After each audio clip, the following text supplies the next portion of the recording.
Edjak. მოგესალმებით მეგობრებო, ბრუნდება ჩვენი პოდკასტი EdTalk-ი. წინა ეპიზოდების მსგავსად, დღესაც მოკლედ ჩვენი ფორმატი უცვლელია. ჩვენს პოდკასტში უკვე მეორედ არის სტუმრად სააგენტო Playmakers-ი და PSP. მათთან ერთად საუბრობთ კამპანიაზე, ძალიან საინტერესო კამპანიაზე, რომელიც 26 მაისისთვის შეიქმნა და სანამ დავიწყებთ უშუალოდ პროცესზე საუბარს, მინდა რომ ჯერ ვნახოთ ეს ვიდეო და შემდეგ დავუბრუნდეთ უშუალოდ პროცესზე საუბარს.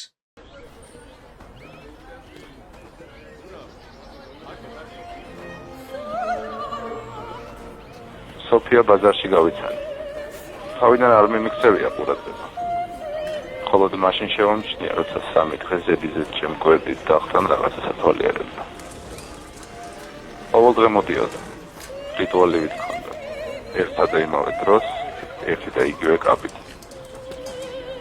წელ ბაზარს ჩამოიყვანდა.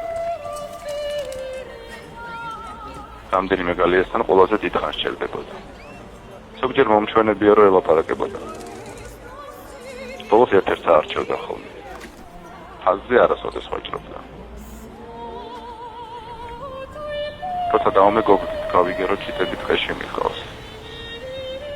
გზად რამდენიმე ადგილას სჭირდება. ისი საყვარელი ნაკინისთვის, მეგობრის სახლთან, რომელსაც ფრინველზე ალერგია აქვს. თუმცა სოფიას დღეში მაინც მიხვდება.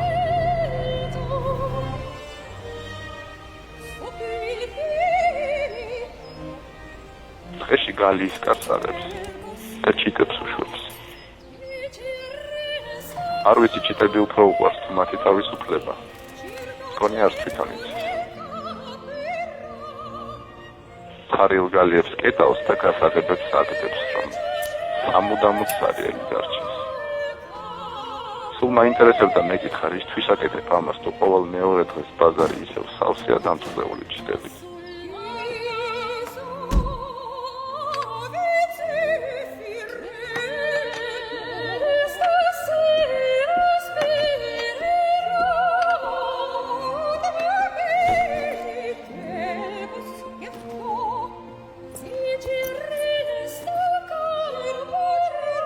კიდევ გაუშვი? კი. ფრენა ხომ არ დავიწყოთ? ჩიტებს ფრენა არ ავიწყდებოდი.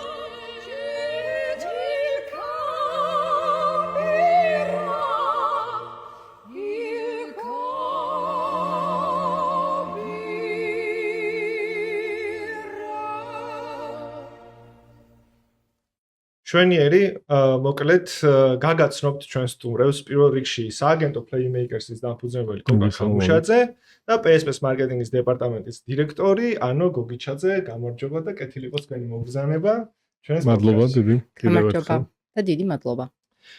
ჩვენ ესეთი ასე ვთქვათ მიმდინარეობა გვაქვს პოდკასტის. პირველი ვიწყებთ საუბარს ტექნიკურად თიმი კომპანიის გუნდი როგორია. სხვადასხვა ხშირად მოდის უცხო სიტყვებზე შენიშვნები, რომ აი აგვიხსენით, არაფერი არ მოსწავლე, მაგრამ ზოგადად ისეთი ინდუსტრია ვართ, რომ ძალიან მიჭირს ხოლმე ამ რაღაცა ოქროს შუალედის პოვნა. რაღაცა ის მე ისე ხა ისე post production ეგეთ სიტყვა უნდა ვახსენო, იქ რო იყოს ხოლმე რომ იწერებოდეს, რომ ეს ნიშნავს სიტყვა ნიშნავს სკოლიოსავით რაღაცა დარწმუნებული ვარ. ხო, საინტერესოა თქვენი გუნდის შესახებ ინფორმაცია, რამხელა თიმია, როგორ გაქვთ უშუალოდ გადანაწილებული როლები და ზოგადად აი პატარა კამპანიიდან თუნდაც ესეთ კამპანიაზე, რა გუნდი მუშაობს, როგორ ერთვება და ასე შემდეგ. გამარჯობა კიდევ ერთხელ. PSP-ში არის დაახლოებით 40 ადამიანის განდაკომპლექტებული მარკეტინგის გუნდი. მარკეტინგის დეპარტამენტი შედგება კიდევ იუნიტებისგან, ანუ ქვეგანყოფილებებისგან, რომლებიც მოგეხსენებათ ჩვენ ვართ რიტეილი და შესაბამისად გვაქვს ისეთი განყოფილებები მარკეტინგში, როგორიც არის merchandising-ის მიმართულება, loyalty-ობის მიმართულება. ამის გარდა ვმუშაობთ კიდევ კვლევებზე, კომუნიკაციებზე, ყავს სოციალური მედიის გუნდი, ციფრული მარკეტინგის დიზაინერები და რაღაც ისეთი საკმაოდ მრავალფეროვანი გუნდი არის და აქ როლები არის ესე მკაფიოდ განაწილებული განსაკუთრებით ისეთ იუნიტებს შორის, რომელთა საქმიანობაც იშვიათად იკვეთება. შედარებით იშვიათად, თუმცა კამპანიებზე მუშაობის დროს ან ნებისმიერი მარკეტინგული აქტივობის დაგეგმვის დროს, რაღაცა სხვადასხვა სიტუაციების ან გარემოებების დროს ძალიან გუნდურად მუშაობთ და ეს იუნიტები უმეტესწილად ერთმანეთს რაღაცნაირად მხარს უჭერენ, ასე ვთქვათ. და ამ გუნდურ მუშაობაში გულისხმობ იმას, რომ ყველა პროცესში არის ჩართული ყველა ის ადამიანი, რომელიც აუცილებლად უნდა იყოს ჩართული მისი სამუშაოს სპეციფიკიდან და სამუშაოს აღწერიდან და პასუხისმგებლობებიდან გამომდინარე, თუმცა იქიდან გამომდინარე, რომ დიდი გუნდი ვართ და ბევრი იდეა შეიძლება დაიბადოს გუნდის სხვადასხვა წევრებს შორისაც ვცდილობთ, რომ სხვა ადამიანების ჩავრთოთ, ვისაც აქვს ამის რესურსი და რაღაცნაირად გაუზიაროთ ერთმანეთს იდეები, ან შეიძლება რაღაცა შექმნილ, ვთქვათ, პროექტზე ან დაგეგმილი პროექტი გავუზიაროთ ხოლმე და მათი უკავშირი მოვისმინოთ და შემდეგ ვიმუშაოთ ისევ განვითარებაზე. შეიძლება ეს ადამიანი არ იყოს უშუალოდ მარკეტინგის გუნდის წევრი, მაგრამ რიგით თანამშრომელი იყოს, რომელმაც რაღაც კონკრეტული ინსაიტი მოიტანოს, თუ აი ასეთი შეიძლება რომ იყოს, თუ რაღაცა ისეთი მასშტაბური აქტივობა არის, შეიძლება სხვა დეპარტამენტებსაც, ვთქვათ, რაღაც აზრი ვკითხოთ და გავითვალისწინოთ. თუმცა გულისხმობ იმას, რომ მაგალითად მარკეტინგული კომუნიკაციების გუნდში თუ რაიმე კამპანია იგეგმება, შეიძლება ვთქვათ ლოიალობის გუნდს ამასთან პირდაპირი კავშირი არ ქონდეს იმ კონკრეტულ კამპანიასთან, მაგრამ გარკვეული წევრები, რომელთა სამუშაოც რაღაცნაირად მაინც იკვეთება მარკეტინგულ კომუნიკაციასთან, ჩართული იყვნენ ამ პროცესში და იღებდნენ მონაწილეობას და რაღაც გარკვეული წვლილი შექონდეთ. ეს წვლილი უმეტესად ძალიან ღირებული არის ხოლმე. და ამიტომ ძალიან ვცდილობთ, რომ გუნდურად ვიმუშაოთ და გადაწყვეტილებებიც შესაბამისად მივიღოთ. მოვუსმინოთ ერთმანეთს, ეს არის ჩვენი მუშაობის მთავარი პრინციპი, რომ ერთმანეთს უსმენთ. და აი, სად არის აი ზღვარი, ანუ ალბათ ხა 40 ადამიანი მაინც ვერ ვიტყვი, რომ მცირე რაოდენობა არის ზოგადად ამ მიმართულებით და რა არის ის სამუშაოები, რაც შიგნით კომპანიის შიგნითვე კეთდება და ახსრულებაც უკვე თქვენია და რა დროს გადიხართ უკვე სააგენტოსთან, აი ეგ საჭიროებები როგორ დასხმობთ? სააგენტოსთან Playmakers-ზე რომ ვისაუბროთ, მე დიდი ხანი არ არის, რაც PSP-ში მუშაობ დაახლოებით, არა, ზუსტად 9 წელია და ამ 9 წელში რაღაცნაირად ისა შედგა ჩვენი თანამშრომლობა, ჩემი მისვლაც და ერთობლივად დავიწყეთ, ხო? და მე მგონი ძალიან გაგვიმართლა, მე ვთვლი, რომ ძალიან გამიმართლა PSP-ს მარკეტინგის გუნდშიც და სააგენტოშიც, რა თქმა უნდა. და ამ ჩვენ საქმიანობაში Playmakers ძალიან დიდი როლი აქვს. სამი დიდი კამპანია გვქონდა, რომელიც ერთად შევასრულეთ და ეს არის ის ძირითადი მიმართულება, სადაც ჩვენი თანამშრომლობა აქამდე გამოვცადეთ, ასე ვთქვათ. თუმცა კიდევ გვაქვს რაღაც მიმდინარე პროექტები, რომლებზეც მუშაობთ, შეიძლება ეს არ იყოს ზუსტად ისეთივე, როგორიც აქამდე გქონია, თუმცა ვცდილობთ, რომ უფრო გავაფართოვოთ ჩვენი თანამშრომლობა და აუცილებლად უნდა ვთქვა ისიც, რომ სააგენტოსთან თანამშრომლობა ყოველთვის ერთნაირი არ არის. ზოგადად, ანუ ჩემი გამოცდილებით სხვადასხვა სააგენტოსთან თანამშრომლობა ხო ერთნაირი არ არის. მეც მიმუშავია სააგენტოში, ორ სხვადასხვა სააგენტოში მუშაობდი ჩემი რაღაც პროფესიული საქმიანობის მანძილზე და კლიენტებთან ურთიერთობაც აი სააგენტოს მხრიდან რომ თქვა, ყოველთვის ერთნაირი არც ის არ არის. ანუ გააჩნია კლიენტს და გააჩნია იმ პროექტებს, რაზეც მუშაობთ ხოლმე და პირიქითაც. ამ შემთხვევაში ძალიან ისე გულწრფელი ვიქნები თუ ვიტყვი, რომ არ აღვიქვავთ Playmakers როგორც რაღაც outsource გუნდს, ასე ვთქვათ. აი რაღაცნაირად ისე მოხდა ჩვენი თანამშრომლობა, ისე დავიწყეთ და ისე ვაგრძელებთ, რომ როგორც ერთი გუნდი ისე ვმუშაობთ. ანუ ჩვენი აღქმა, ჩვენი გუნდის ასეთია, რომ ეს ხალხი, ვინც Playmakers-იდან ჩვენ გვეხმარება და ძალიან დიდი წვლილი შეაქვს PSP-ს მარკეტინგულ კომუნიკაციაში, ჩვენი გუნდის წევრები არიან. შეიძლება სტრუქტურულად არა, მაგრამ სამფრივ ერთი გუნდი. ნუ სხვანაირადაც არც გამოდის ჩვენ ქონდა წინა საუბრები და მაშინაც იგზნობოდა playmakers-ის ასე ვთქვათ, ძალიან ახლო კომუნიკაცია კლიენტთან და ძალიან საინტერესო იყო. კოკა, მე მინდა რომ ჯერ სანამ კამპანიაზე გადავალთ, მოკლედ და ჩვენ თავარ თემაზე დავიწყებთ საუბარს, მე წინა ეპიზოდში სადაც შენ იყავი ჩვენთან სტუმარი, ისაუბრე ზოგადად სააგენტოს წყობაზე და ასე შემდეგ. ნუ ეხლა რაღაც რო არ განმეორდეთ, მოკლედ ამ მიმართულებით ძალიან საინტერესოა. ნუ სანამ შინაარსობრივ ხარეს დავიწყებთ, როგორი სტრატეგიით მუშაობს თქვენი სააგენტო, აი თუნდაც რო ავიღოთ PSP-ს მაგალითი და აი რა არის ის ფაქტორი, რითაც თქვენ ეს ნდობა მოიპოვეთ მოკლედ კლიენტს. გარდა იმისა, ნუ ნამუშევრებს თავი დავანებოთ. კი ბატონო. აი ანუ რაც თქვა იქიდან გავაგრძელებ, რომ ჩვენს ზუსტად იგივენაირად უყურებთ და რომ აი თითქოს იმ გუნდის ნაწილი ვართ იმ კონკრეტულ პროექტში, რომელ პროექტსაც ვახორციელებთ, თავს თვლით, რომ ვართ თანამშრომლები იმ ორგანიზაციის და იმ ბრენდის, რომელთან ერთადაც მუშაობთ და მგონია რომ აი ნდობა და ეს ესე რომ ვთქვათ, ქიმიას რასაც ვიძახით ხოლმე, ეგ არის ყველაზე მნიშვნელოვანი და წინაზეც რომ საუბრობდი, ჩვენი მიდგომა არის რომ გვირჩევნია გვყავდეს ცოტა კლიენტი, მაგრამ გვყავდეს ისეთი კლიენტები, რომლებთანაც გვაქვს რაღაცა კავშირი, რომლებსაც ვენდობით და ჩვენს გვენდობიან რაღაც ურთიერთობა გვაქვს ერთმანეთთან და საერთო ამოცანა, საერთო მიზანი არის ხოლმე ყოველთვის ჩვენთვის ის, რომ რახან ჩვენ მაინც მეორე მხრიდან წამოსული ხალხი ვართ და ბიზნესის მხარე გვესმის, სულ გვინდა ხოლმე რომ ისეთი რაღაცა გავაკეთოთ, რომ ბიზნესმა იგრძნოს თავის თავზე და ეს მე მარტო ჩემთვის არ გავაკეთო და მარტო ჩემთვის არ მინდოდეს რაღაც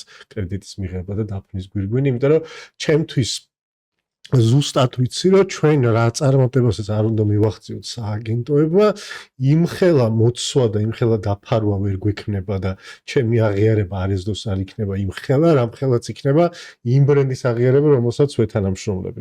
იმიტომ რომ იგივე PSP, TBC და სხვაებიც, რომლებიც დიდი ბრენდები არიან, ადამიანების აღქმაში ისინი გაცილებით დიდები არიან და ეს ბოლომდე გვაქვს გათვითცნობიერებული და სულ ეგრე უყურებთ, რომ თუ ვიღაცა აქებს PSP-ს, ვიღაცა აქებს TBC-ს, Elite-ს და სხვა ჩვენ კლიენტებს, რაღაცნაირად ამას ვიღებთ ისე, როგორც ჩვენი საკუთარი შექება და იმის მიუხედავად მათი რომელიღაც პროექტი ჩვენი გაკეთებული არის თუ არა, იმ პროექტზეც ისევე ნერვიულობთ და იგივენაირად ვთქვათ თუ რაღაც არ მოგწონს და ხანდახან ცოტა ზედმეტებში გადავდივართ ხოლმე რომ რაღაცეებს დაგვიჭერია ჩვენი თავი რომ შეიძლება რაღაცაზე ისე შენიშვნა მივცეთ ან რაღაცა უსწოროთ ან კომენტარი გავაკეთოთ და მე რო ფიქრობ რომ აი ვინ კითხავს რა რომ შენ რაღაცნაირად შენ სხვის სამზარეულოში ხო არ იწყებ ხაჭაპურის გამოცხობას, მაგრამ რაღაცნაირად თან ის არის რა ქვია მინუსი, მაგრამ სადღაც პლუსია და მგონია რომ ისეთი კლიენტები გვყავს ჩვენ რომ ამას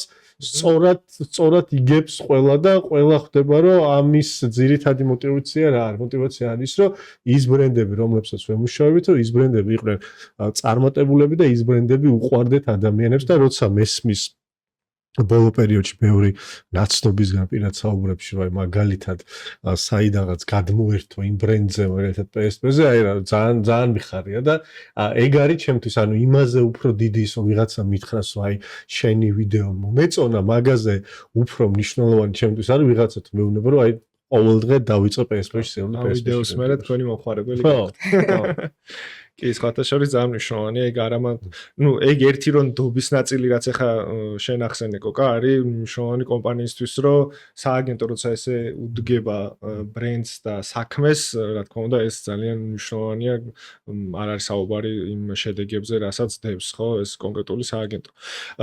სანამ გადავალ ვიდეოზე, უნდა გავიხსენო 8 მარტის კამპანია, რომელიც არ გამოვარ გავიხსენო, იმიტომ რომ იმდენად ხმაურიანი კომუნიკაცია ყველაზე ყველაზე ესეთი რა ქვია კონტროვერსიული ხო ისეთი კამპანია იყო პირველ რიგში დაფნის გვირგვინი რო ახსენე გიგოცავთ ამ კამპანიით რამოდენიმე დაფნის გვირგვინი დაიდგა playmakers-მა და მინდა შევეხო ამ ნაწილს ორნაირად შეიძლება მოყვეთ ამ კამპანიის შესახებ ხო და ძალიან მაინტერესებს რა იყო თქვენი გათვლა რამდენად იყო მოლოდინის დონეზე აი ამ ხელა გამოხმაურებას თუ ელოდებოდით იყო იქ რაღაცა უარყოფითიც დადებითიც ანუ ჩემს ასე ვთქვათ ფიდზე ორივე პოზიციას შეხვდებოდი ძალიან ხშირად და ძალიან საინტერესოა ესეთ დროს ბრენდის ამ შემთხვევაში სანამ კოკას კითხავ იგივე შეკითხვას, როგორც თქვენი როგორც მარკეტინგის მენეჯერის პოზიცია,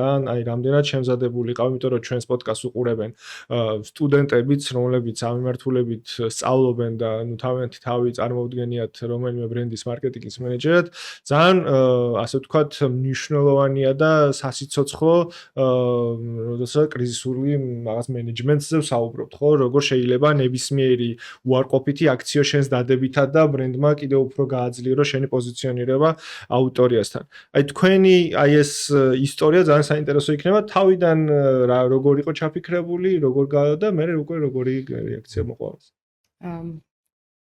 იქიდან დავიწყებ, რომ ეს იყო ისევ Playmakers-ის სცენარი და მათი იდეა რომ ასეთი შინაარსის ვიდეო გქონოდა 8 მარტისთვის, ან ჩვენ 8 მარტისთვის გეგმავდით რაღაც მსგავს კამპანიას, თუმცა სცენარი შემოგთავაზა Playmakers-მა.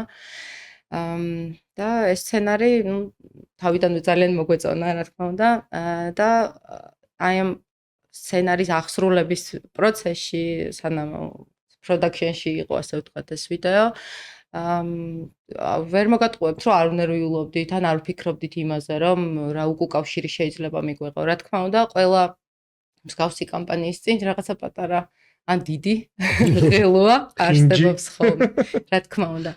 და ესეც არის რაღაც ერთ-ერთი ხიბლი არის რა ესეთი კამპანიების და ყოველთვის ძალიან საინტერესოა რა უკავშირი იქნება ხოლმე მომხმარებლისგან. ამ ვიდეოს ქონდა მართლაც რაღაც ორმხრივი უკავშირი მივიღეთ და საკმაოდ ისეთი რადიკალური ან ძალიან მოწონდათ, ან ძალიან როგორ ვთქვა, რაღაც disturbing იყო ვიღაცაებისთვის, რაც აბსოლუტურად გასაგებია. და ცოტა შემზარავიც შეიძლება და ყოფილიყო და ჩვენი მიზანიც ეს იყო, რომ ადამიანები, რომლებსაც შეიძლება ამაზე საერთოდ არ უფიქრიათ და არც იციან, რომ მსგავსი რაღაც არსებობს, ანუ მსგავსი რამ ხდება. ან შეიძლება ვიღაცაებს, ვისაც ეს თქვათ არ მიაჩნიათ პრობლემად, ან ბევრნაირი ადამიანი შეიძლება ყოფილიყო, ვინც ამას უყურებდა, ანუ სხვადასხვა შეხედულებების მქონე. ამით ჩვენ რაღაცნაირად ერთი რომ გავხსენით ეს თემა სასაუბროთ და რაღაცა არ ვიცი, აბუდადებული თემა შეიძლება არ არის, უბრალოდ არ ვლაპარაკობთ ამაზე, ხო, უხერხული თემაა და რაღაც ესე არც ყოველდღიურ საუბრებში და არც არა ყოველდღიურში ამაზე დიდად არ, აი შეიძლება რაღაც ესე ყურმოყრით გაგვიგია, რომ სადღაც ასეთი რაღაც ხდება, მაგრამ სინამდვილეში ჩვენ რომ საერთოდ ჩავეძიეთ, თურმე სადღაც ერთხელ არ მომხდარა, საკმაოდ მასშტაბური არის და მართლაც შემზარავი არის ის სტატისტიკა, რაც არსებობს და ამიტომ ასეთი ემოციური გზით გადავწყვიტეთ, რომ მომხმარებლამდე ეს მესიჯი მიგვეტანა და ეს თემა სასაუბრად გაგვახსნა. ამის გარდა კიდევ, რა ვიცი, მე მგონია, რომ შეიძლება არსებობდეს თუნდაც ერთი ადამიანი, რომელსაც მომავალში შეიძლება მსგავსი გადაწყვეტილება მიიღო, თუნდაც დაუფიქრებლობის გამო, ან არ ეფიქრა, რომ ეს შეიძლება რაღაც პრობლემატური იყოს. არ ვიცი, თუ ერთი პრევენცია მაინც მოვახდინეთ მსგავსი შემთხვევის, უკვე ძალიან კარგია. მას დაამატებ. ეს იყო რა. ძალიან საინტერესო სააგენტოს გადმოსახედიდან. სააგენტოს გადმოსახედიდან მოკლედ გულდას მithმათ დაკითხული ყველა კომენტარი და ყველა გაზიარების ზევით ტექსტის საზიარებდნენ. ძალიან ესეთი უცნაურად განვითარდა. ანუ თავიდან დაიწყო და დაიწყო საოცარი იმით, რა ქვია, ფურორით და აპლოდისმენტებით და რაღაც პერიოდი, ანუ პირველი რამოდენიმე საათი მიდიოდა აი რაღაცა იმით, ტაშის კვრით რა და აი ყველა და რაღაც კომენტარები რო ესეთი აქამდე არაფერი გვინახავს და ასე შემდეგ ასე შემდეგ. მერე გაჩნდა რამოდენიმე კომენტარი, ესეთ ნეგატიური კომენტარი და მერე დაიწყო უკვე აი თამაში ხანაირად შეახედა და მერე ადამიანებსაც დაფიქრდა, რომ მან რაღაცა სხვა არ მატყუებენ და რაღაცა ხო არ არის, რაღაც პრობლემატური ხო არ არის. ძირითადად ეს ტექნიკურ რაღაცებზე რომ ვისაუბრო, ორი პრობლემა იყო, ანუ მათ ვისაც არ მოწონდათ, ჰქონდათ ორი პრობლემა ამ ვიდეოსთან. ერთი პრობლემა იყო ის, რომ ეს ძალიან უხერხული თემა არის და ეს ხო არ არის ზოგადად მთლიანად აბორტის საწინააღმდეგო კამპანია, რაც ესე არ იყო და ცალსახა იყო აქ, რომ ეს არის უბრალოდ სქესის შერჩევაზე საუბარი და არა ზოგადად აბორტზე და მეორე ნაწილი იყო რომელიც წმინდა რაღაცა უფრო გემოვნების ნაწილში მომდიოდა, რომ ეს რაღაცა რატო არის ვარდისფერი და ეს რაღაცა კლიშეურად გოგოური და ასე შემდეგ და იქ იყო რაღაც ფრაზებზე ეს პრობლემა, რომ აი რატო ამბობს მაგალითად ის გმირი, რომ შეყვარებულმა მიყიდა სუნამო და რა თავისით ვერ იყიდა და ასე შემდეგ და ასე შემდეგ. თუმცა ეხა ამ ნაწილზე რო ვისაუბრო რა, თვითონ როგორ იყო დრამატურგია და სცენარი აწყობილი, რომ ეს თავიდანვე გამიზნულად სპეციალურად იყო გაკეთებული ესე რომ ეს ყოფილიყო ესე რაღაცა კლიშეური თითქოს ეს იყო რაღაცნაირად ალეგორია და სარკაზმი ამ თემატიკის რომ ერთის მხრივ ჩვენ აი ესეთ თარიღებში როგორიც არის 8 მარტი და სხვა მსგავს ვალენტინო და მსგავს თარიღებში ხედავთ ათეულობით და ასეულობით მსგავსი ტიპის კომუნიკაცია სადაც არის რაღაცა ფეტიში სამომხმარებლო პროდუქტებზე და ყველას გვიხარია და ყველა აზიარებს და ვიღაცას შეიძლება არ მოწონდეს, მაგრამ მე მიდის და იმ შეთავაზებით ძალიან კარგად სარგებლობს რა.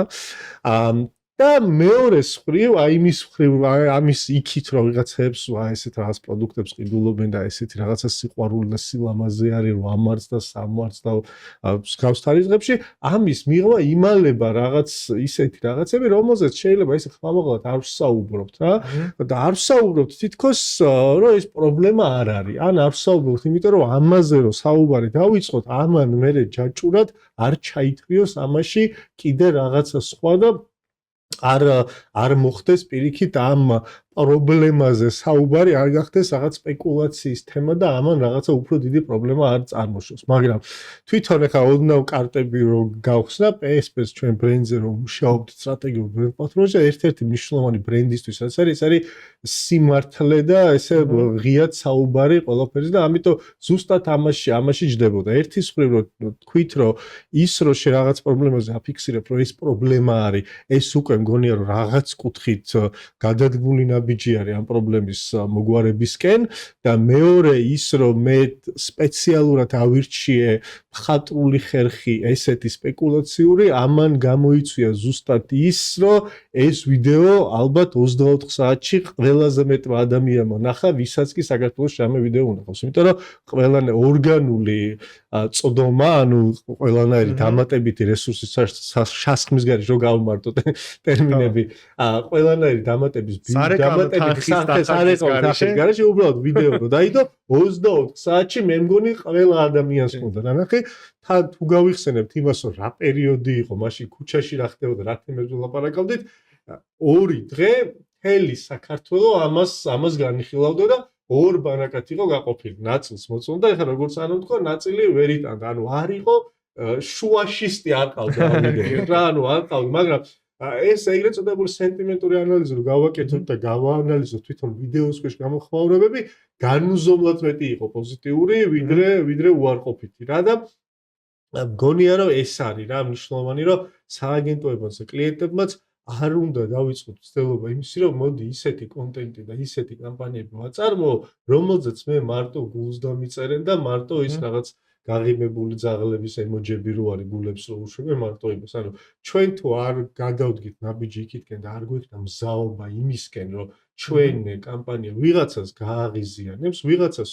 ვიღაცას ობიექტურად გააღიზიანებს მაგრამ ესეც მგონია რომ აი გადასალახი ეტაპი არის იმისთვის რომ ჩვენ მართლა ისეთი რაღაცების კეთება დავიწყოთ რაც მოგწონს ხოლმე ყველას სხვა ის მაგალითზე რაღაც დიდი ბრენდების მაგალითი რომ მოგწონს რომ აი რა მაგარი რაღაც გააკეთეს იქაც ზუსტად მსგავსი кейსები არის ხოლმე. კი, აი ხა ეს დავამატებ ხალხს მინდა ხოლმე ვთქვა რომ აი ხა დღეს ყველა ამ კომენტარის და ყველაფრის გათვალისწინებით დღეს რომ დავბრუნდე მაგალითად და იყოს ის პერიოდი როცა ამ ვიდეოს წარმოება მიდიოდა და მქონდეს ის ცოდნა რაც დღეს მაქვს ერთ წერტილს და მძიმეს და კაცსაც არ შეცვლი გავაკეთებდი ზუსტად იგივეს რაც მაშინ გავაკეთე. რა თქმა უნდა ეს ჩემი სუბიექტური ის არის შეიძლება არ დამეთანხმოს ადამიანებთან დიდი უმრავლესობა მაგრამ არა მე დავეთანხმები რომ იგივეს გავაკეთებდით აუცილებლად. ხო, აი ძალიან საინტერესოა ზუსტად მაგ ნაწილზე მინდოდა მეკითხა. ანუ ეს ეხლა რაზეც ვისაუბრეთ, აი ამ ხელა გამოხმაურება რომ მოყვა ამ კამპანიას და ანუ ეჭვიც არ მეპარება რომ მარკეტინგის გუნდში ალბათ არსებობდა რაღაცნაირი ცეცხლი იმ დროს, როცა ალბათ ფიქრობდით რომ აი არის ეს უარყოფითი გამოხმაურებები, ფიქრი და მსჯელობა შიგნით, აბა რა ვქნათ, ყველა სათითაოდ გავცეთ თუ არა პასუხი, თუ აი ეს რო უფრო ღიად თუ შეგიძლიათ ისაუბროთ, აი რა პოზიცია დაიჭერთ შიგნით, თუნდაც ის რომ შეიძლება საერთოდ კომუნიკაცია არ გაიკეთებიათ, მაგრამ აი შიგნით როგორ მიხოდით მაგამდე? აი როგორც ყოყამ თქვა, თავიდან ბევრი დადებითი კომენტარი წამოვიდა და იგულები და ყოჩაღ და ეს რა მაგარია და რაღაცა ხალხი ტირო და მართლა ძალიან ემოციური იყო, მაგრამ მე ნელ-ნელა შემოეპარა, ასე ვთქვათ, ესეთი ცოტა კრიტიკული კომენტარები და რაც, როგორც გითხარით, მოვლენიც ჰქონდა, მაგრამ რა თქმა უნდა, ეს ჩვენთვის არ იყო ახლა ესეთი მარტივი მისაღები და ანუ იგნორირებას ამას რა თქმა უნდა არ ვუკეთებდით როგორც კოკამ, ასევე მეც. ყველა კომენტარი, ყველა გაზიარება და ყველა ფიდბექი წავიკითხე. თუმცა გუნდში ახლა როგორც ვიხსენებ, ასეთი დამოკიდებულება გქონდა, რომ ჩვენი მიზანი ხო იყო, რომ ეს თემა გაგვეხსნა სასაუბროდ და ეს მოვახერხეთ, იმიტომ რომ ამ ადამიანებმა სოციალურ ქსელში, რაც ძალიან კარგი პლატფორმა ამისთვის, დაიწყეს დისკუსია და მსჯელობა ამ თემაზე. კიდევ ერთხელ ვიტყვი, აი კოკამ ახსენა უკვე, მაგრამ ჩვენ არ ვსაუბრობდით აქ ზოგადად აბორტზე, რომელიც ხალის უფლებაა ხო და ამაზე რა თქმა უნდა, ხმა არ ამგვიღია, ჩვენ ვსაუბრობდით სელექციურ აბორტზე, რომ შეიძლება უბრალოდ გოგოს რო ელოდება ადამიანი, იმიტომ გაიკეთოს აბორტი, რომ აი ბიჭი ურჩევნია და ეხლა აღარ განვავრცობ ამ თემას, რა თქმა უნდა. ამაზე განცხადება არ გაგვიკეთებია არაფერი, ამას არ მოვაყოლეთ არანაირი დამატებითი კომუნიკაცია იქიდან გამომდინარე, რომ ამ ვიდეოთი ყველაფერი ნათქვამი იყო და დამატებით განმარტებას არ საჭიროებდა, არც თავი გქონდა გასამართლებელი არავისთან, არც მაშინ ვფიქრობდი ასე და არც არ ვფიქრობ, რომ იქ რამე იყო, რაც დარჩა ისე, რომ არ განმარტეთ, ან რაღაცა ბუნდოვანი იყო. იქ რაღაც ისეთი პატარ-პატარა საკითხები იყო, რომელიც აი ეს პროდუქტის ჩვენება და იქ რატო არის სტერეოტიპულად გოგოური ვიზუალის და ეს სპეციალურად ხო ჩაფიქრებული გქონდა, რომ ასეთი ყოფილიყო, რომ აი იყო ესეთი კომენტარი თქვენ ქალებს კი არ აძლიერებთ პირიქით რაღაც სტერეოტიპების დამკვიდრებას უწყობთ ხელს. თუმცა პირიქით გქონდა მიზნად და მე მგონი საერთო ჯამში ძალიან წარმატებული კამპანია გამოვიდა. კი, და ბუნებრივი კითხვა გამიჩნდა შედეგებთან დაკავშირებით, როგორ ანუ რა შედეგები ქონდა გარდა იმისა, რომ დიჯიტალში თუ გავზომავთ ძალიან მაგარი შედეგები ქონდა ესეთი შესაშური შედეგები, ესე რომ ავიღოთ და აი ბიზნესის მხარეს რამე ხა 8 მარტის კომუნიკაცია იყო, ხო? ანუ ბრენდები, ანუ მოგეხსენებათ ამ ინდუსტრიას და ყველა სხვადასხვა ინდუსტრიას თავისი რაღაცა ეტაპები აქვს და 8 მარტი არის ერთ-ერთი ის თარიღი, რაც თქვენი ბიზნესისთვის ერთ-ერთი მნიშვნელოვანი ალბათ ციფრების კუთხითაც და მაგ ნაწილში ძალიან საინტერესოა როგორი იმუშავა ამ კამპანიამ. ძალიან ძნელია რომ ამ ერთ კონკრეტულ კამპანია, აი რომ გავზომოთ, თქვათ, ამ ერთი კამპანიის ეფექტი, თქვათ, რაღაც ციფრებით შევაფასოთ. ამ 8 მარტის პერიოდში სხვადასხვა აქტივობები გქონდა, ანუ ამის გარდა კიდევ იყო რაღაცა სხვადასხვა საპრომოციო აქტივობები, რომელიც ასეთ ბრენდის კომუნიკაციასთან არ იყო კავშირში, თუმცა სხვა რაღაცა ბენეფიტების თვალსაზრისით მომხმარებელთან გქონდა რაღაც შეთავაზებები. რა თქმა უნდა, ახლა რაღაც ციფრებს ვერ დავასახელებ, თუმცა საკმაოდ წარმატებული კამპანია გამოვიდა, ესე ერთობლივად ამ ვიდეოს გათვალისწინებითაც და სხვა აქტივობებითაც, რაც ჩავატარეთ. ხო, პრინციპში თავარი ეგ არის, კოკამ რაც აღნიშნა, რეალურად სააგენტოს და ბრენდის შორის თანამშრომლობის ეფექტურობა გარდა იმისა, რომ ხშირად არის ხოლმე, რომ რაღაც ბრენდი მოდის და სააგენტოს ეუბნება, რომ რამე ვირუსული კამპანია მინდა და ყოველთვის გვიწევს მე იმის ახსნა, რომ ვირუსული კამპანია ესე წინასწარ არ ხდება, რომ მოიფიქრო და ძალიან რთულია ზოგადად კამპანიის ვირუსულობის განსაზღვრა. ეგ და რა თქმა უნდა დამოკიდებულია ზუსტად იმ მიდგომაზე, ახლა რაზეც კოკა საუბრობდა. მე მინდა რომ ნელ-ნელა გადავიდეთ ჩვენს ძალიან საინტერესო ვიდეოზე, რაც დასაწყისში ვაჩვენეთ ჩვენს მაყურებელს.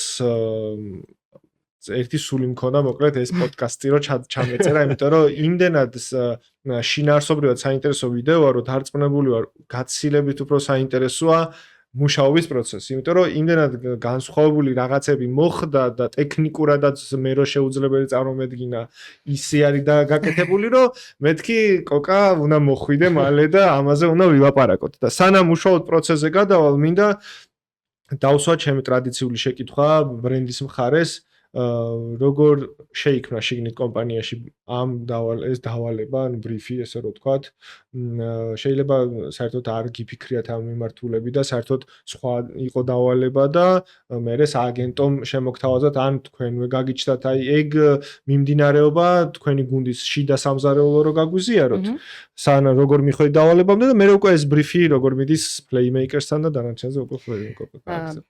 ეს იყო ცოტა განსხვავებული სამუშაო ხო არის რაღაც სტანდარტული მეტნაკლებად სტანდარტული სამუშაო პროცესები და რაღაც ინსტრუმენტები, რასაც ვიყენებთ ხო სააგენტოსთან კომუნიკაციაში, მაგრამ ეს ცოტა განსხვავებული იყო, იმიტომ რომ ჩვენ ვიცოდით წლის დასაწყისშივე, რომ 26 მაისისთვის რაღაც კამპანია უნდა გაგვეკეთებინა და ამისთვის რაღაცა ბრიფსაც ვამზადებდით და მოკლედ სტანდარტული სამუშაო პროცესი რო წარმოიდგინოთ. თუმცა ეს იყო ის შემთხვევა, როცა დროზე ადრე, ანუ ამ ვიდეოს იდეამ დაასწრო ყველაფერს, ასე ვთქვათ და ეს იდეა წამოვიდა ისევ Playmakers-ისგან. იყო კიდევ რაღაც სხვა ვარიანტებიც, თუმცა ეს იყო ის სცენარი, რომელსაც უარს ვერ ვიტყოდით ამის წარმოებაზე, ასე ვთქვათ და მართლა ის პერიოდი, რაც სანამ ეს კლიპი თუ ვიდეო დღის შუქზე გამოვიდოდა, მთელი ის პერიოდი გავატარეთ რაღაც წარმოუდგენელ მოლოდინში. მე დარწმუნებული ვარ, რომ Playmakers-თანაც ასეთი მდგომარეობა იყო. ჩვენთანაც ჩვენ ანუ სცენარის წაკითხვაზეც გვეტირებოდა ხოლმე, ანუ ჩვენი თანამშრომლები მართლა თვალცრემლიანი ელოდებოდნენ ამ ვიდეოს გამოსვლას და ბევრი ნერვიულობაც გავიარეთ ალბათ.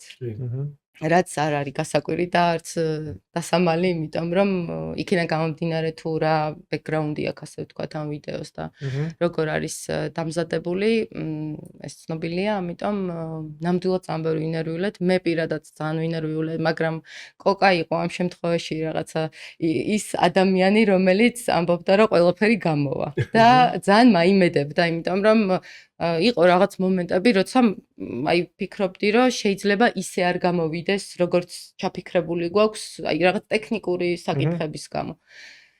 მაგრამ მე მგონი სანამ კოკასთან გადავალ, ჩვენ უფრო ხშირად აი კოკასგან მახსენდება ეგ ფრაზები, რომ ძალიან მნიშვნელოვანია ნდობის ნაწილი და კომპანია გაყვეს სააგენტოს ინიციატივაში და გაბედოს და ის კამპანიები ხა თუნდაც წინა რო ამარტის შემთხვევაც მაგრამ ეს უფრო მეტად რა თქმა უნდა ცალსახად მინდა რომ PSP-ს მას ვთქვათ მოუწონო ეს გამბედაობა, იმიტომ რომ ძალიან იშვიათად რომ ესეთი გაბედულ ხშირი არ არის ყოველ შემთხვევაში მე რაც მახსენდება კამპანიები, აი ესეთი ხმაურიანი და რაღაცა პირდაპირ ნაკლებად რომ კომპანია ძირითადად რასაც ვხედავთ, მაინც ცდილობენ რომ რაღაცა შუალედური ის აირჩიონ ხოლმე.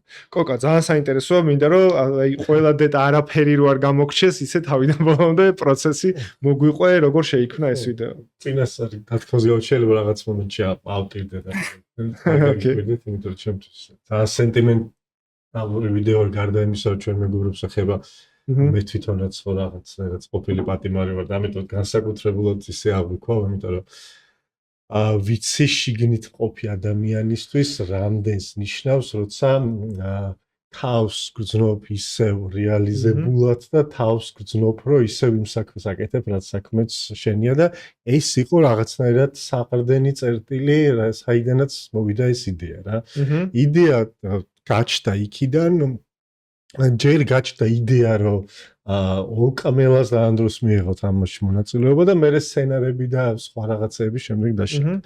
და იდეა გაჩნდა ზუსტად იქიდან გამომდინარე, რომ ეს ადამიანები ეხა რო იყვნენ გარეთ, რაღაც ამ პროცესში ჩართული იქნებოდნენ, იმიტომ რომ ერთი რეჟისორი არის და 26 მაისია და ყველა რაღაცას იღებს და ყველას რაღაცა დაკვეთა აქვს და უკმელასაც ბუნებრივია რაღაც დაკვეთა იქნებოდა და ამ დროც ერთ-ერთი წარმატებული მსახიობი და ამ დროსაც რაღაცნაირად დაკვეთა იქნებოდა და იქნებოდა რეალიზებული თავის პროფესიაში და ვითომ მოდი ხო არ შეგვიძლია რაღაცა ისეთი მოვიფიქროთ, რითიც ამ ადამიანებს დავაკავებთ და დავიწყეთ ფიქრი ტექნიკურად რამდენად შეიძლებოდა ეს გაგვეკეთებინა, გაგვეხორციელებინა და თვითონ იდეა იმდენად მოგვეწონა და იმდენად ავენთეთ ჩვენ თვითონ ამ იდეით, რომ ყველა ვარიანტი უნდა გავაკეთებინა. ანუ შანსი არ იყო, რომ ეს არ გაგვეკეთებინა.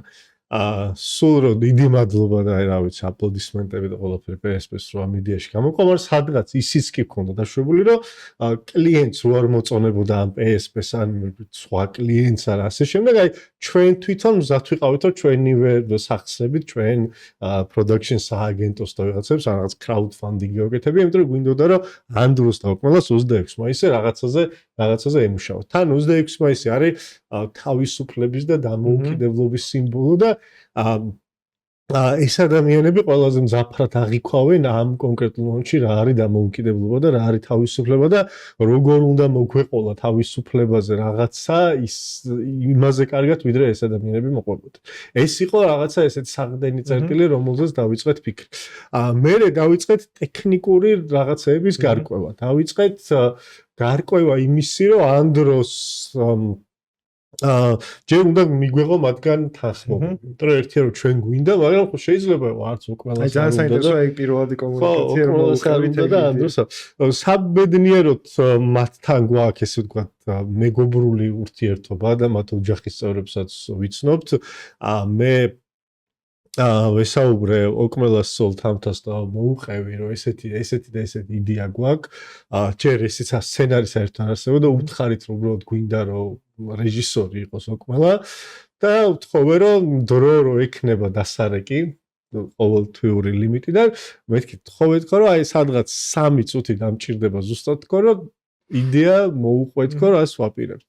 პარალელურად ჩვენი თანამშრომელი მაშო ესაუბრა ანდროს დედას და იმასაც იგივე შეუთვალა რომ ანდრომ იქნებ დამირეკოს 2 წუთი. რაღაც ვად პერიოდის მთა დიდი ხანი როდის დავიწყე აპრილი იყო ხო ანუ ძალიან აი რომერტის კამპანიიდან ძალიან მალევე ძალიან გრძელი პროდაქშენი იყო ძალიან და მართლა ისევ ნერვიულობდი ანოს კი მომშვიდობდი და ყველას და ვით არ მემჩნეოდა ეს რაღაც შინაგანი ნერვიულობა, მაგრამ აი სანამ აი საკრალური ფრაზა დემონტაჟი რო დაიძახა იქ იმან რა ქვია პროდაქშენის გუნდის შესაბამისმა თანამშრომელმა მაშინაც კი ნერვიულობდი, იმიტომ რომ მე კიდევ გქონდა ამას გქონდა მე ეგრეთ წოდებული post production-ის ძალიან რთული განსაკუთრებით ხმასთან დაკავშირებით. ამასობაში PSP-საც დაუფიჩეთ ეს იდეა და PSP-ს თანხმობს. თუმცა PSP-ს უკვე გასცენარებული ვარიანტი დაუფიჩეთ და აქედან უკვე შევედით ეგრეთ წოდებულ იმაში, რა ქვია, წინა მოსამზადებელ სამუშაოებში, დავიწყეთ მუშაობა სცენარზე. და სცენარიც გვინდოდა რომ ყოფილიყო არ ყოფილიყო კლასიკური რეკლამური, ყოფილიყო რაღაცა მოკლემეტრაჟიანი ფილმივით, ყოფილიყო თითქოს რაღაცა ოდა თავისუფლებაზე. მართლა აღარ მახსოვს ზუსტად როგორ მივედით მაგ სცენარამდე, მაგრამ რაც მახსოვს არის რომ იმდენად ერთიანი სულისკვეთება და ზუსტად აი როგორც ეხა უყურებთ, აი ეგრე კადრ-კადრად ხედავდით როგორ შეიძლება ყოფილიყო, დავწერეთ ეს სცენარი რო დავწერეთ. ისევ გავიყავით ორ ნაწილად, ეს სცენარი მე ეს რაღაც დავშალებ პატარ-პატარა ნაკუწებად, დაახლოებით მიზანსცენებად და გაუგზავნეთ ოკმელას დეტალური წერილი აღწერა სცენარის და უთხრით რომ ოკმელა ეს არის დაახლოებით სცენარი და მოდი შენ ეხა თითოეულ სცენარს შენეული რეჟისორული გადაწყვეტით მიუხადე ეგრეთ წოდებული კადრირება, რას კადროვკასაც ვისახით, რომ მე რომ ამბობ რომ აი სოფია ბაზარში გავიხცანი, შენ როგორ ხედავს რომ ბაზარში გავიცანი, ბაზარი როგორ წარმოგიდგენია, სარეჟისორო სცენარი, მოგედა კადრები დახატეთ. პარალელურად მაშომ დაიწყო ამ დროსთან სესიები ხმის ჩაწერაზე. ანუ ამ დროს მე მგონი იმთვის დრო თლიანად ჩვენ გავუხარჯეთ, იმიტომ რომ 4ჯერ თუ 5ჯერ დარეკა და რო რეკავდა ჩვეულებრივად აი იმითი iPhone-ის ის რო არის ჩამწერი ხმის თავის შიგნითვე ჩაშენებული, იმითი ვიწერდით ამ დროს ხმას და გქონდა ამ დროს აკითხული ტელეფონის ხარისხი, ხო წარმოგიდგენია როგორი ხარისხიც იყო ეს რა ქვია ჩანაწერი. ესეთი ფაილები, 5 ცალი გქონდა ეს ფაილი და პლუს რაღაც აი ყველაზე მაგერად მახსოვს ეგ დღე, როცა არ ვიყავით ოფისში, სადღაც შეხვედრაზე ვიყავით და ერთ-ერთმა ჩვენ თანამშრომლმა დარეკა, რომ წერილი მოიტანესო ციხიდან და გავხსენით და იყო მოსული უკმელასგან რას კადროვკა, ესე ეხატა ფანქრით დახატული და გვერდზე ხელით მიწერილი, რომ ამ დროს ეს არის, ამ დროს ეს არის და მოკლედ კადრირება გქონდა.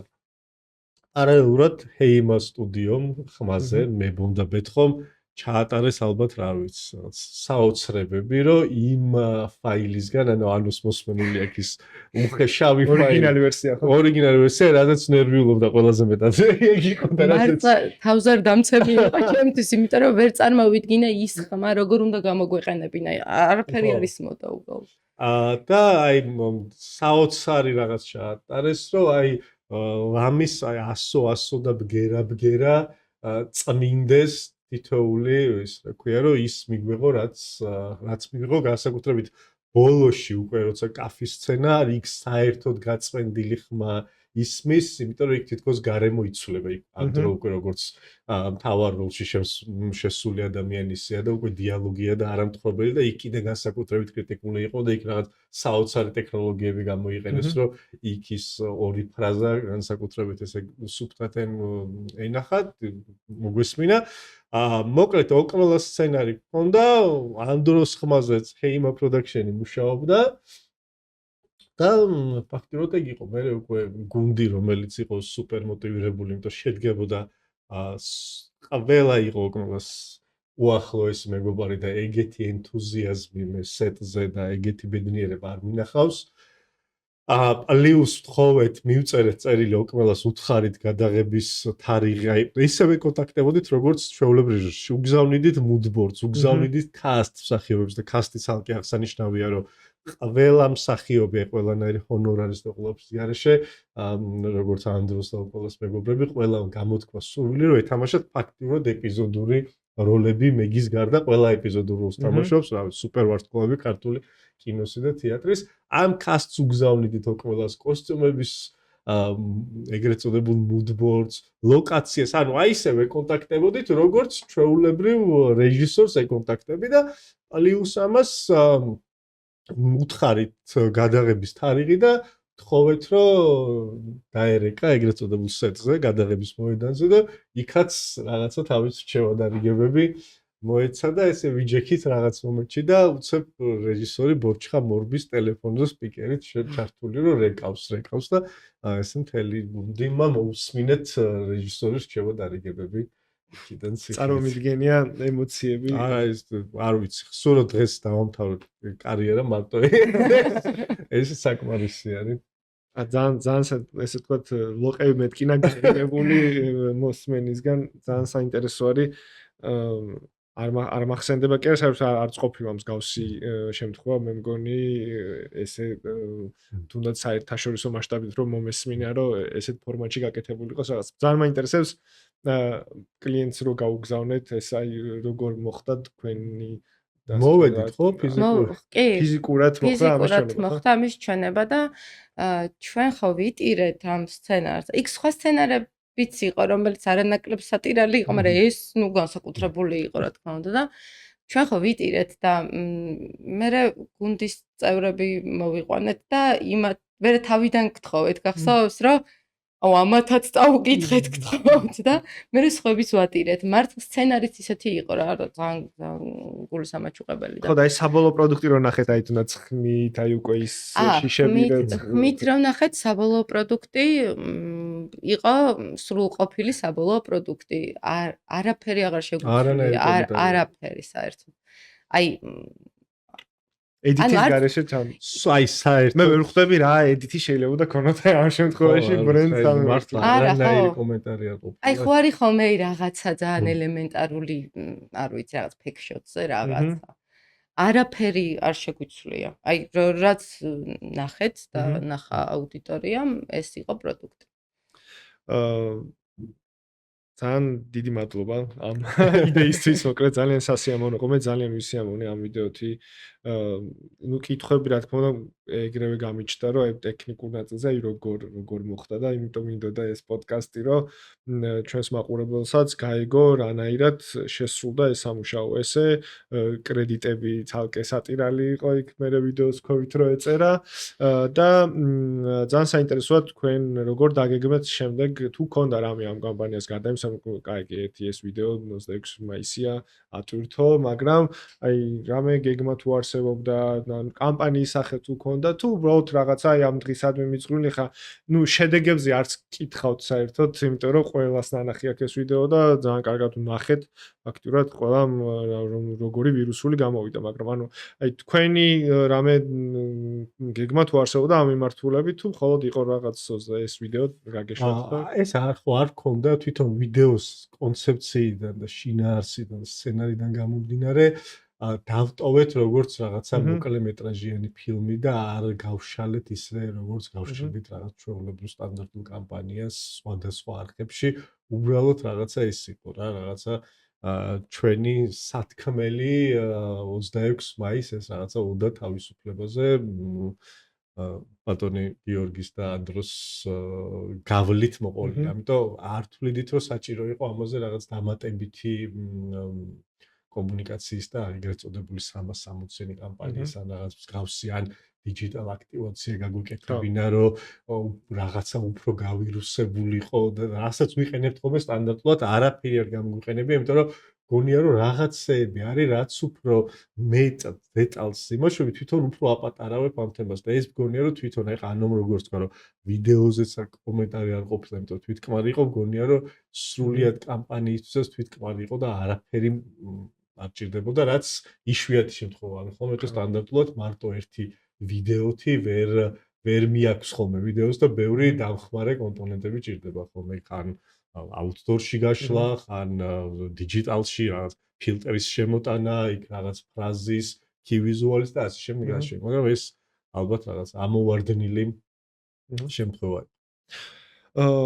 ანოსთან მექნება ესეთ შეკითხვა, ნუ PSP ერთ-ერთი დიდი ბრენდია საქართველოში, ვინც აქტიურობს ზოგადად მარკეტინგული მიმართულებით და მაინტერესებს PSP-ს მარკეტინგის ხელმძღვანელის, ასე ვთქვათ, პოზიცია ამ მიმართულებით, როგორ ფიქრობთ, რამდენად ხშირად უნდა აკეთებდნენ ბრენდები მსგავს კომუნიკაციას, რამდენად შეიძლება იყოს ახლა ნუ სტრატეგიაზეც საუბრობდა კოკა, ანუ ვერ ვიტყვით რომ ახლა ეს ვიდეო რაც ჩვენ ვნახეთ შეიძლებოდა რომელიმე სტრატეგიაში ყოფილიყო, ხო? ეს არის რაღაცა განცალკევებული ამბავი, რაც რო არა მარკეტინგის მოქნილობა, ესეთ რაღაცას არ გააკეთებს, ხო? ანუ ძალიან ხშირად გაგვიგია რომ ბრენდი ამბობს, რომ იცით რა არის ჩვენი სტრატეგია, სხვა tone of voice-ია, სხვა სეგმენტი ყავს და ასე შემდეგ, მაგრამ აი მაინტერესებს თქვენი აზრი ზოგადად, რატო უნდა გაბედოს კომპანიამ ერთი და რატო უნდა კეთდებოდეს მსგავს კომუნიკაციები, ან შეიძლება სხვა მიმართულებით ფიქროთ, არ ვიცი.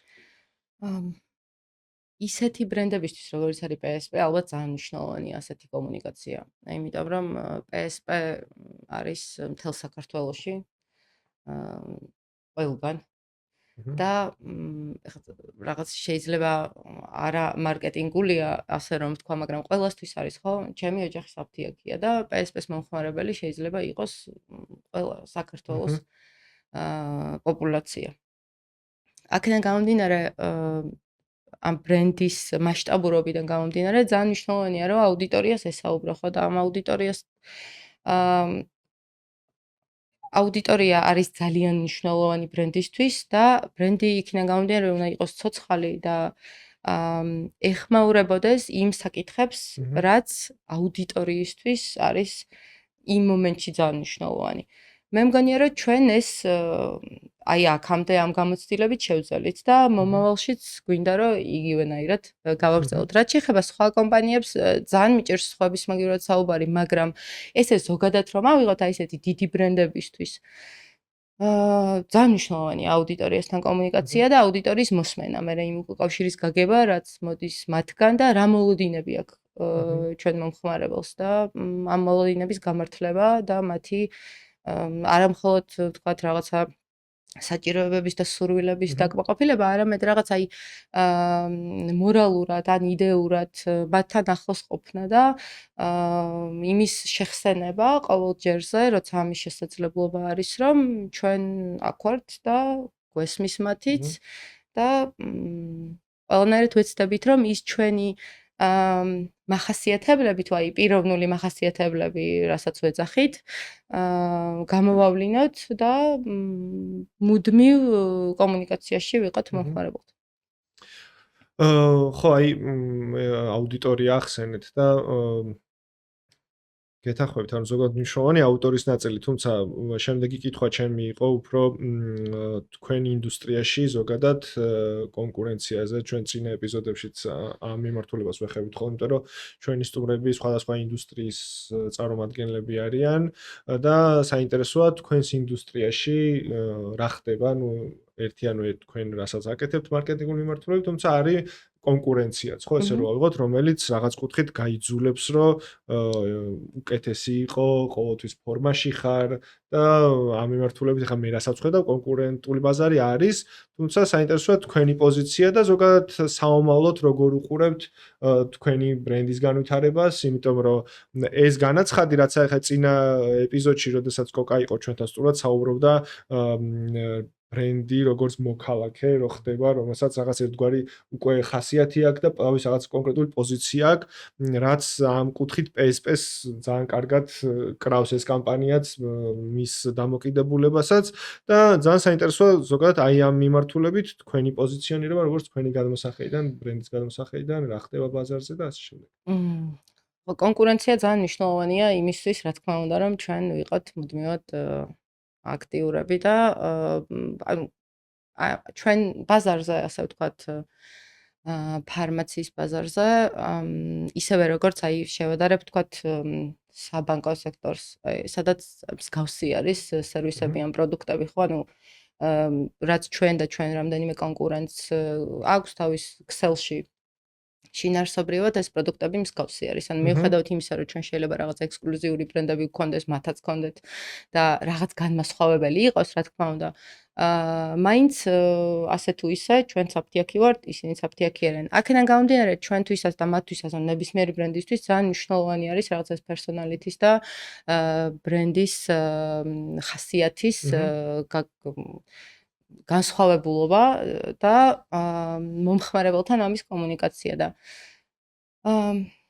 ხო, ეს არის რომ ეს კონკურენციის რა თქმა უნდა ჩვენ მუდმივად არა მხოლოდ მომხმარებელს უსმენთ, არამედ კონკურენტებსაც ვაკვირდებით და დარწმუნებული ვარ, რომ ისინიც გვაკვირდებიან ჩვენც იგივენაირად და ამიტომ ვცდილობთ რომ რაღაც ისეთი გავაკეთოთ, რაც გამოგვარჩევს. ხო, ანუ რეალურად აი რაღაცა რომ დავამატომეთ თქვენი გადმოსახედიდან რომ წარმოვიდგინო თავი, ბრენდს, ადამიანი ბრენდს არ ირჩევს მხოლოდ იმიტომ რომ რაღაც შეიძლება კი საყვარელი პროდუქტი იყოს თქვენს Excel-ში სიტყვაზე, მაგრამ საყვარელი ბრენდი მხოლოდ პროდუქციით არ ხდები და მას ჭირდება ზუსტად ის კომუნიკაცია, რაც ეს არ არის ერთჯერადი და კოკა დამეთანხმება ალბათ რომ ეს არის ძალიან კონსისტენტური და ხშირად როცა ესეთი კომუნიკაცია დგება და მომხმარებლის რაღაცა გულის კუნჭულს ეხები, მე ეს ბრენდი ნელ-ნელა შენთან უფრო ახლოს მოდის და შენი ერთგული ხდება და შეიძლება მეტიც ვთქვათ რომ ხშირ შემთხვევაში დამცველიც კი და თუნდაც ის კომენტარები სადაც შეიძლება უარყოფით იწერებოდეს, მე ეს ადამიანები არიან რომლებიც კი ხშირი არის ხო იცავენ ბრენდს ამ მიმართულებით. მე ჩვენ ყავს პარტნიორი კომპანია Alma, რომელსაც აქვს ჩვენი პოდკასტისთვის ესეთი შეკითხვა, ტრადიციულად თუ ეკითხებით ბრენდებს, თუ რა როლი აქვს გარეკლამას მათ კომუნიკაციაში. ამ შემთხვევაში ეს კითხვა ალბათ ორივეს მიმართულებით დავსვათ. პირველ რიგში საინტერესოა თქვენი პოზიცია, შეიძლება გამოცდილება ან როგორ უყურებთ გარეკლამას ზოგადად კამპანიის მიმართულებით და ნუ კოკასანაც ანალოგიური კითხვა მექნება. გარე რეკლამა ძალიან მნიშვნელოვანი პლატფორმა არის კომუნიკაციისთვის, განსაკუთრებით რაღაცა დიდი აუდიტორიების მოცვისთვის, რა თქმა უნდა. ჩვენ ვიყენებთ გარე რეკლამას. PSP-ს გარე რეკლამა არის მაგალითად მეტროებში განთავსებული ამ ეტაპზე და მიზეზი თუ რატომ არის მეტროში განთავსებული, არის ის, რომ მეტრო არის ტრანსპორტი, სადაც ძალიან ხალხმრავალი ტრანსპორტი, სადაც ჩვენი აუდიტორიის გარკვეული ნაწილი მოძრაობს და სარგებლობს ამ ტრანსპორტით და მე მგონია რომ მეტრო არის ის ადგილი სადაც შეიძლება რომ აი გქონდეს თავისუფალი დრო იმისთვის რომ მივუათვალიერო ალბათ რა ხდება და რას აკეთებ გარდა იმისა რომ წაიკითხო რეკლამები კი მე ძალიან მიყვარს აი მეტროში სხვადასხვა ქალაქებში მეტროთი როდესაც სარგებლობს სულ ვაკვირდები რეკლამებს შეიძლება სხვაები ყველა არ არის ესე მაგრამ მე მგონი რაღაც ძალიან საინტერესო არის ხოლმე ეს მეტროს დიზაინი და ამ დიზაინში როგორ არის სარეკლამო პოსტერები და ბილბორდები განთავსებული და ძალიან კარგი პლატფორმა არის რა თქმა უნდა კამპანიის მიზნებიდან გამომდინარე არ ყველას ვერ მოერგება ნუ ყველა კამპანია შეიძლება სხვადასხვა პლეისმენტ კონდეს აუდიტორიდან გამომდინარე ასე გიჟდები გარეკლამაზე მართლა და ვოცნებობ რომ მომეცეს საშუალება რომ აი დიდი მარტო გარე რეკლამის ბრიფი მქონდეს რომ ერთხელ მქონდეს სამუშაო რომ მარტო გარე რეკლამა არის კომუნიკაცია სამწუხაროდ შეიძლება მე არ მახსენდება ვერ ვიხსენებ რაღაცა ეგეთ დასამახსოვრებელ ყოველ შემთხვევაში ბოლო პერიოდის რაღაც დიდ ეგრეთ წოდებულ აუდიტორ კამპანიას საქართველოში და სიამოვნებით ვიმუშავებთ, იმიტომ რომ რო გავიხსენო ჩემი საყვარელი კამპანიები რა არის მსოფლიოს მასშტაბით, ალბათ ბევრი აუდიტორ კამპანია მოხდება შინდო. ჩვენ ცოტა რაღაც სხვანაირად უდგებით რა. ეხლა ადრე ლექციებს ვსაკითხულობდი ხოლმე. ერთ ლექციაზე მქონდა ფოტოებს უღებდი ხოლმე, აი ყველაზე მეტი ბილბორდი სადაც არის დიღმის ტრასაზე. გაკრული, აი ეს მიყვებოდი ხოლმე, ჩერდებოდი და ყველას უღებდი ფოტოებს რა და მე ვანახებდი სტუდენტებს, რომ ვეუბნებოდი, რომ აი აქ ადამიანის გავლის საშუალო სიჩქარე არის ეს და რამდენად შესაძლებელია, რომ ადამიანმა აი ეს ყველა ინფორმაცია, რაც აქ წვრილი ტექსტები, რომ ამის აი სამეწარმეო რეესტრის ამონაწერიც არის ხოლმე ზოგან, რომ დამფუძნებელი ეს არის და დირექტორი ეს არის და ჩვენ ამასაც ვყიდით, ამასაც და ყველაზე დაბალი ფასები და ყველაზე მაღალი ხარისხი და აი ხშირი იყო ხოლმე შემთხვევები, რომ კომპანიას მარტო ერთი კომუნიკაცია აქვს, არც დიჯიტალში არის და ერთი აუდიტორია აღებული სადაც ქალაქში და იქ რო გინდა ყველაფერი რო თქვა საერთოდ რაც ამის თქმა ცხოვრებაში გინდოდა. და ამიტომ ვერ ვიყენებ სათანადო დონეზე. რა მგონია რომ ბევრად უფრო დიდი პოტენციალი არის აუდიტორში ცოტა სხვანაირად შეხედა. მე მგონი თვითონ ცნობადო აი მაგ ნაწილში ცნობადობა არ არის აწეული. ხო, აი რაღაცა მგონია რომ რაღაცა ერთხელ უნდა გავხსნათ. თუმცა 1-2-ჯერ რო ქონდა მცდელობა, ცოტა არ არის თვითონ შეთავაზებებიც არ არის მოქნილი რას გულისხმობ რა, იმიტომ რომ მე შეიძლება მოვიფიქრო რაღაცა ძალიან კრეატიული კამპანია, რომლისთვისაც ჭირდებოდეს რაღაცა X-თან მიმდევრობა და კონკრეტული ტიპის აუდიტორები, რომ რაღაცა მაგალითად აი კინძოს ქალაქში რაღაცა ისტორია მოუყვე ამითი რა და დაუცებ დადგები ამოცანის წინაშე რომ იქიდან ორი გაქირავებულია, ვერ აიღებ, უკანიერ სახე აქვს რაღაცა სხვანაირი და ასე შემდეგ. ანუ მე თან ესე უყურებ რომ როცა მიწევს ხოლმე აუდიტორიზე მუშაობა თან თუ განსაკუთრებით